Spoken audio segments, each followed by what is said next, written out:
हम लोग वैद्युत अपघटन अभिक्रिया, इसका डिफिनेशन होता है ऐसी रासायनिक अभिक्रिया जो विद्युत धारा के द्वारा संपन्न कराई जाती है, उसे वैद्युत अपघटन अभिक्रिया कहा जाता है। यहाँ विद्युत धारा में भी कौन सी विद्युत धारा? डीसी। हम लोग विद्युत धारा दो प्रकार के जानते हैं, एक होता है एसी और एक डीसी, यानी डीसी धारा जो बैटरी से निकलती है। तो जब भी कभी कोई रिएक्शन कराया जाता है तो इस रिएक्शन में 440 वोल्ट का प्रयोग नहीं किया जाता है। इस रिएक्शन में हमेशा जो है डीसी धारा बैटरी की धारा को प्रवाहित करके अभिक्रिया कराई जाती है। तो ऐसी रासायनिक अभिक्रिया जो डीसी विद्युत धारा के द्वारा संपन्न कराई जाती है उसे हम लोग वैद्युत अपघटन अभिक्रिया कहते हैं। जैसे उदाहरण के तौर पर NaCl का घोल, NaCl एक साधारण नमक है ना, साधारण नमक के घोल में, जलीय विलयन में जब बैटरी से विद्युत धारा प्रवाहित की जाती है तो सोडियम अलग विखंडित हो जाता है और क्लोरीन गैस अलग हो जाता है। और ये सोडियम एनोड पर, एनोड का मतलब होता है बैटरी की जो धारा होती है, प्लस वाले को एनोड बोला जाता है, माइनस वाले को कैथोड बोला जाता है। तो जो प्लस वाले पोल पर उत्सर्जित होता है वह सोडियम होता है और माइनस वाले पे जो प्राप्त होता है वह क्लोरीन होता है। तो दोनों अलग अलग पोल पर अलग अलग जो है जगहों से उत्सर्जित होती है, इसीलिए इसका नाम दिया गया है, याद रहेगा। ठीक उसी प्रकार H2O, जल हम लोग जानते हैं हाइड्रोजन और ऑक्सीजन से बना है। अगर जल के हाइड्रोजन और ऑक्सीजन को विखंडित करना है, तोड़ना है, तो इसमें विद्युत धारा प्रवाहित की जाती है। और विद्युत धारा प्रवाहित की जाती है तो हाइड्रोजन गैस अलग विखंडित हो जाती है और ऑक्सीजन अलग। मैंने बताया था कि पिछले दिनों कोरोना के समय में जब हमारा देश ऑक्सीजन की अभाव से गुजर रहे थे तो बहुत सारे हॉस्पिटलों में प्लांट लगाकर ऑक्सीजन का उत्पत्ति किया जा रहा था रोगियों को अवेलेबल कराने के लिए। तो यही अभिक्रिया विद्युत अपघटन अभिक्रिया के माध्यम से ऑक्सीजन का वहाँ आपूर्ति किया जाता था। तो कहने का आशय ये हो गया कि विद्युत धारा की उपस्थिति में संपन्न होने वाली अभिक्रिया को वैद्युत अपघटन अभिक्रिया कहते हैं। कोई दिक्कत?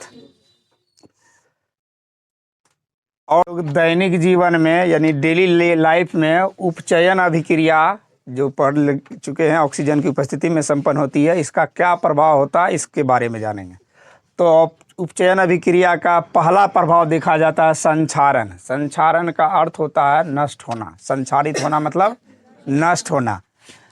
कहा जाता है कि यह भी एक प्रकार का रासायनिक प्रक्रम है जो संपन्न होती है हवा, नमी, नमी का मतलब जल का अंश हो, हवा में जल का अंश हो, वायु, नमी या अम्ल की उपस्थिति में अगर कोई भी धात्विक अभिक्रिया करके अवांछनीय पदार्थ, अवांछनीय पदार्थ मतलब बेकार पदार्थ, यूजलेस पदार्थ का निर्माण कर लेता है, तो ऐसी अभिक्रिया रासायनिक अभिक्रिया कहलाती है। कहने का मतलब है वह रासायनिक प्रक्रम जिसमें धात्विक, वायु, नमी या अम्ल से अभिक्रिया करके बेकार पदार्थों को, अवांछनीय पदार्थ मतलब बेकार पदार्थों का निर्माण करती है, उसे क्या कहते हैं? संक्षारण कहते हैं। जैसे लोहे में जंग लगना, अगर लोहे की काटी को हम लोग देखते हैं, जब एक डब्बे में आता है काटी, पैकिंग रहता है चारों ओर से, वह दुकानदार अगर उसका पैकिंग बढ़िया से रहता है तो लंबे समय तक भी उस काटी में जंग नहीं लगता है। लेकिन एक दुकानदार को देखे होगे खुले में रखता है एक बॉक्स में, कुछ दिन नया नया रहता है तो पूरा चमकता है और कुछ ही दिन बाद उसमें धीरे धीरे क्या लग जाता है? जंग लग जाता है। क्यों लग गया? क्योंकि हवा की उपस्थिति में रहा। तो यहाँ अभिक्रिया स्पष्ट बता रहा है वायु, नमी या अम्ल से अगर अभिक्रिया करेगी तो जंग लगेगा ही, अवांछनीय पदार्थ। तो लोहे में जंग लगना कैसा अभिक्रिया है? संक्षारण अभिक्रिया। लोहे में जंग लगना संक्षारण। और संक्षारण कैसा है? तो यह एक प्रकार का उपचयन है। संक्षारण भी एक प्रकार का किसका उदाहरण है? उपचयन का उदाहरण है। तो लोहे में जंग लगना जानते हैं। तांबे के बर्तन, अगर घर में हम लोग तांबे का गिलास या जग या मग यूज करते हैं, लंबे समय तक केवल यूज करते हैं, बढ़िया से साफ़ सफाई नहीं करते हैं, तो देखोगे उस तांबे के बर्तन पर हरे रंग का परत जम जाता है, जिसको साफ़ करने के लिए हमें नींबू या खट्टी चीज़ों के रसों से अगर उसको घसते हैं तो फिर साफ़ हो जाता है, पहले की जैसा उसमें चमक आ जाती है। तो ये हरे रंग की परत किसकी परत है? कॉपर कार्बोनेट का, कॉपर कार्बोनेट का ये परत जम जाता है, जिससे कि बर्तन, नया भी बर्तन है, मलिन दिखने लगता है, ख़राब दिखने लगता है। लेकिन जैसे ही उसको हम खट्टे पदार्थ के रस, चाहे नींबू का रस हो या कोई एसिड से लेकर हम उसको घस देते हैं तो फिर वह चमकने लगता है, पुनः चमक लौट जाती है। तीसरा लिखे हैं चांदी के सतह पर काले परत का जम जाना। चांदी के जो देखते होगे गहने महिलाएं पहनती है पैर में या कहीं भी, कुछ दिन बाद जो नए में चमक रहता है वह चमक कुछ दिन के बाद धीरे धीरे क्या हो जाता है, घट जाता है, उस पर एक काले परत बन जाती है। वह कौन सा परत बनती है, ये सिल्वर सल्फाइड का, सिल्वर सल्फाइड का। और जब यह परत जम जाती है तो इस परत के कारण चांदी का चमक कम हो जाता है और फिर से इस परत को हटा दिया जाता है। देखते हो ना, गहना को भी साफ कराया जाता है, जब इस परत को हटा दिया जाता है तो फिर से पहले जैसा नए जैसा चमक आ जाता है। तो कहने का मतलब है लोहे में जंग लगना कैसी अभिक्रिया है, संक्षारण है। तांबे के बर्तन पर हरे रंग की परत का जम जाना भी किसका उदाहरण है, संक्षारण का उदाहरण है। चांदी के सतह पर काले परत का जमना भी संक्षारण के उदाहरण है। संक्षारण अभिक्रिया से कोई भी धातु नष्ट होता है, ना कि उसकी मजबूती बढ़ती है। जैसे लोहे में जंग लगना, लोहे में जंग लगने के बाद लोहे की भले ही वजन या मिट्टी के अवांछनीय पदार्थ बनाने के बाद बढ़ जाता है, लेकिन उसकी शक्ति क्या हो जाती है, क्षीण हो जाती है, नष्ट हो जाती है। ठीक उसी प्रकार तांबे के बर्तन पर भी अगर ये परत लगातार बने रहे, साफ सफाई नहीं करे, तो उस बर्तन को यह नष्ट कर देगा। इसलिए इसका नाम दिया गया है संक्षारण अभिक्रिया। तो लोहे में जंग लगना किसके उदाहरण होंगे, संक्षारण अभिक्रिया। कॉपर के बर्तन पर काले परत का जमना भी संक्षारण अभिक्रिया। चांदी के सतह पर भी सिल्वर सल्फाइड का जमना संक्षारण अभिक्रिया होता है। संक्षारण। तो हमारा दूसरा प्रभाव, उपचयन का दूसरा प्रभाव है रेंसिडिटी, जिसको हम लोग कहते हैं विकृत गंधिता। विकृत का मतलब ही होता है कि बिखर जाना, टूट जाना, और गंधिता का मतलब होता है गंध करना। यानी कोई भी पदार्थ जो है जब विखंडित होकर, अपघटित होकर, उपचयन का अर्थ होता है ना अपघटन, अपघटित होकर जब दुर्गंध देने लगे, गंध उससे निकलने लगे, तो वह विकृत गंधिता होती है। जैसे कि हम लोग देखते हैं दैनिक जीवन में तेल या वसा, वसा मतलब घी बुझते ही हो, इससे बने खाद्य पदार्थ को जब हम हवा की उपस्थिति में छोड़ देते हैं तो कुछ देर बाद उस भोजन में अरुचिकर गंध और स्वाद उत्पन्न हो जाता है। यह घटना ही विकृत गंधिता कहलाती है।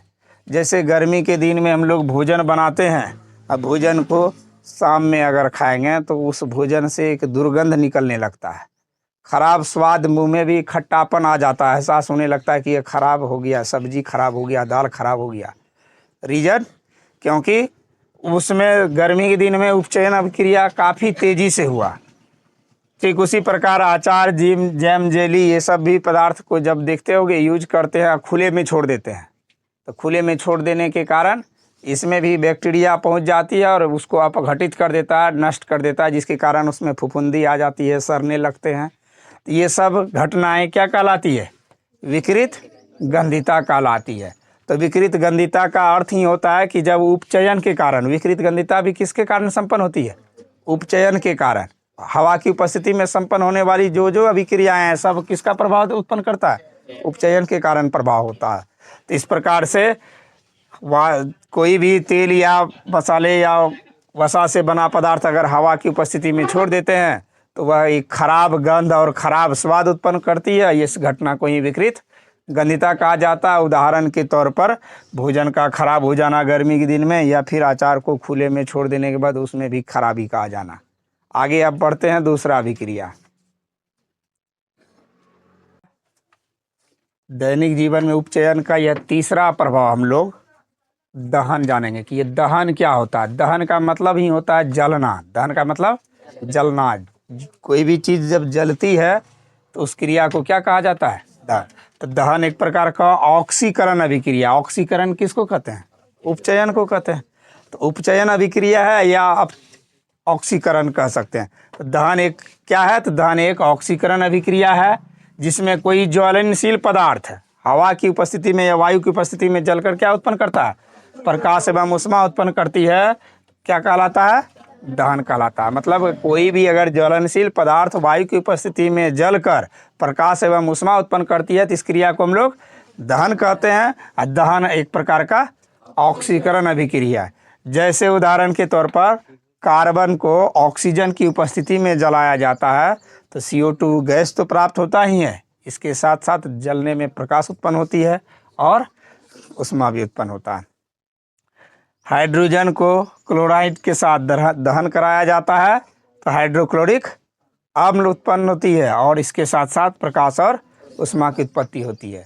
तो इस अभिक्रिया को कहा जाता है दहन अभिक्रिया। तो ऐसी रासायनिक अभिक्रिया जिसमें कोई ज्वलनशील पदार्थ वायु की उपस्थिति में जलकर ऊष्मा एवं प्रकाश उत्पन्न करती है उसे दहन कहा जाता है। दहन एक प्रकार का ऑक्सीकरण अभिक्रिया है या दहन एक प्रकार का उपचयन अभिक्रिया है, दोनों हम कह सकते हैं।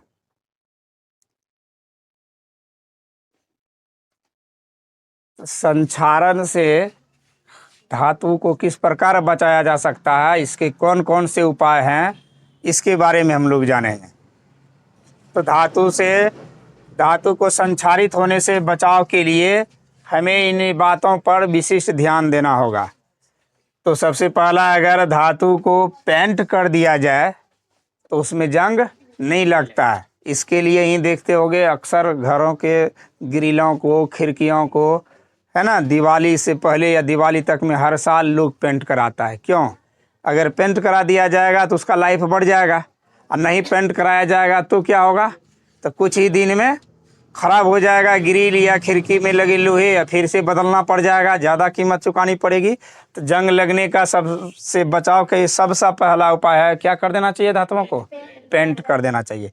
दूसरा उपाय है धातुओं को मिश्र धातु में परिणत कर देना चाहिए। मिश्र धातु हम लोग जानते हैं कि जब एक धातु के साथ कोई दूसरा धातु या धातु मिला दिया जाता है तो उसको क्या कहते हैं, मिश्र धातु। तो जैसे अगर लोहे में जंग नहीं लगे, अगर लोहे में जंग नहीं लगे कार्बन मिला दिया जाता है, इस्पात बन गया है कि नहीं है। उसी में लोहे में अगर कॉपर मिला दिया गया, तांबा मिला दिया गया तो अपेक्षाकृत कम जंग लगता है। एल्यूमिनियम मिला दिया गया तो कम जंग लगता है। तो इस प्रकार से जब कई धातु को आपस में मिश्र धातु में परिणत कर दिया जाता है, मिश्र धातु तैयार कर दिया जाता है, तो उसमें जंग लगने की संभावना बिल्कुल नगण्य हो जाती है। और देखते हो ना, स्टील का कोई भी बर्तन या स्टील का ग्रिल जो होता है उसमें कहीं जंग लगता है, बरसात में, बाहर में, पानी में, हवा में सालों भर रहता है, चमक बरकरार रहता है। क्यों? क्योंकि वह मिश्र धातु तैयार किया गया है। तो मिश्र धातु बनाने के बाद भी जंग लगने की संभावना खत्म हो जाती है। उसके बाद लिखा है धातु की सतह पर ग्रीज या तेल लगाकर। अक्सर देखते होंगे मशीन के पार्ट पुर्जे में ग्रीज का प्रयोग किया जाता है। ग्रीज का प्रयोग इसलिए किया जाता है कि ताकि उसमें जंग नहीं लगे, और आंतरिक पार्ट में अगर जंग लग जाएगा तो मशीन ठीक ठीक काम नहीं करेगा। इसीलिए इस ग्रीज या तेल को लगा देने से तो क्या होता है, उसमें जंग नहीं लगता। हम लोग दैनिक जीवन में साइकिल का यूज करते हैं, साइकिल में भी देखते हो अगर तेल नहीं डालेंगे या ग्रीज नहीं डालेंगे तो बॉल बेरिंग से आवाज़ निकलने लगता है, साइकिल चलाने में भारी लगने लगता है, परेशानियां होती है। तो इस प्रकार से ग्रीज या तेल लगाकर भी हम लोग धातु को संक्षारित होने से बचा सकते हैं। तो ये हुआ संक्षारित होने से बचाव के उपाय। तो विकृत गंधिता हम लोग पढ़ चुके हैं कि यह एक प्रकार का खराब दुर्गंध देने वाली प्रक्रम, रासायनिक प्रक्रम है, जिसमें कि ऑक्सीजन की उपस्थिति में, हवा की उपस्थिति में हमारे उपयोगी पदार्थ नष्ट हो जाते हैं इस प्रक्रम में। तो विकृत गंधिता से कैसे हम बचा जा सकता है, कोई भी पदार्थ, खाद्य पदार्थ को लंबे समय तक संरक्षित रखा जा सकता है, इसके बारे में हम लोग जानेंगे। तो कोई भी खाद्य पदार्थ को लंबे समय तक बचाने के लिए आज सबसे ज़्यादा हम लोगों के दैनिक जीवन में यूज होने लगा है फ्रिज। घर घर में आज ये रेफ्रिजरेटर आ गया है, और अब देखते हो बहुत सारे घरों में खाना बना सुबह में या रात में बनाने की आवश्यकता भी नहीं है, रख दिया बना के। बहुत सारे आज पेशेवर लोग क्या करते हैं, जो मान के चलो ड्यूटी करते हैं, सुबह में बनाएगा, दिन भर काम करके आएगा, थका रहेगा, फिर रात में बनाना पड़ेगा। इसके लिए वह ज़्यादा परेशान नहीं होता है। फ्रिज खरीद लिया, एक ही बार परेशान हुआ, खाना बना दिया और फ्रिज में बंद करके चला गया, और शाम में आया तो वही निकाल के खा लेता है। तो कहने का मतलब इसमें फ्रिज में कैसे सुरक्षित रहता है, तो इसमें वातावरण को जो है अनुकूलित रखने की क्षमता होती है। टेम्परेचर को अनुकूलित कर दिया जाता है तो खाना खराब नहीं होते हैं। अब जैसे खाद्य पदार्थ को वायुरोधी बर्तनों में प्रकाश से दूर रखकर, जितने भी हम लोग दुकान में देखते हैं, बिस्किट है या कोई तेल है, वसा से बना पदार्थ है, बढ़िया से पैकिंग आता है, चाहे वह प्लास्टिक से पैकिंग किया हुआ हो या एल्युमिनियम की पन्नी का परत चढ़ा हुआ हो, अच्छी तरह से वह पैकिंग रहता है तो दुकान में कई महीनों तक रहता है, खराबी उसमें नहीं आती है। तो कहा जाता है खाद्य पदार्थों को अगर विकृत गंधिता से बचाना है तो उसके लिए अच्छी तरीके से पैकिंग होना चाहिए। फिर मैंने लिखा है खाद्य पदार्थ में BHA या BHT का उपयोग करके।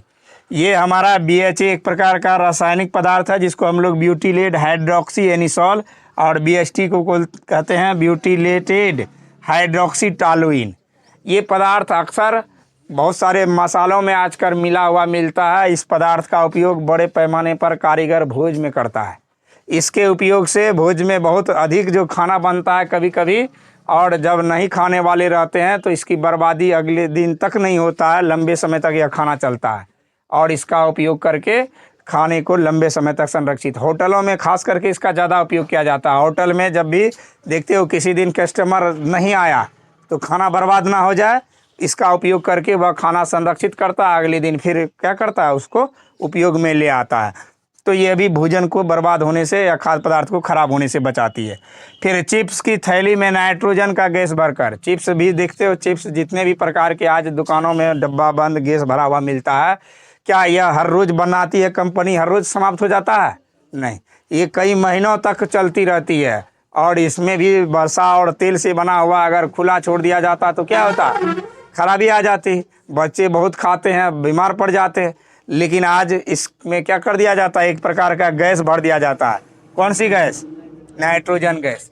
जब वायु गैस को निकाल कर नाइट्रोजन गैस भर दिया जाता है तो इसमें उपचयन की क्रिया रुक जाती है, और उपचयन की क्रिया रुक जाती है तो ये खराब नहीं होते हैं। तो कहने का तात्पर्य है चिप्स की थैली में नाइट्रोजन के गैस भर करके चिप्स को खराब होने से बचाया जा सकता है। उसके बाद अचार या मांस जैसे खाद्य पदार्थ को भी लंबे समय तक रखा जाता है। जैसे अचार को देखते हो, जब तैयार किया जाता है तो पहले उसमें सूखा कर क्या दिया जाता है, हल्दी नमक। क्यों दिया जाता है हल्दी नमक? क्योंकि लंबे समय तक वह खराब नहीं हो, और इससे बचने के लिए हल्दी नमक का। या फिर मांस मछली का भी जो सेवन करता है, देखते हो बहुत लंबे समय तक होटलों में मांस मछली का उपयोग करने के लिए मांस को पहले हल्दी नमक से तेल से क्या कर दिया जाता है, फ्राई कर दिया जाता है। उसके बाद जब मर्जी हुआ कस्टमर आया तुरंत उसको तैयार करके फ्राई किया हुआ है, केवल उबाल दिया, मतलब रस बना के दे दिया, खिला दिया। तो लंबे समय तक ये मांस मछली को भी नमक और कहा जाता है हल्दी लगा कर रखा जाता है तो ये संरक्षित रहते हैं, खराब नहीं। तो ये सब विकृत गंधिता के बचाव के उपाय है। विकृत गंधिता से बचाव के इस नियमों का पालन करके हम खाद्य पदार्थ को लंबे समय तक संरक्षित कर सकते हैं। यहीं तक रहेगा क्लास आज का। विकृत गंधिता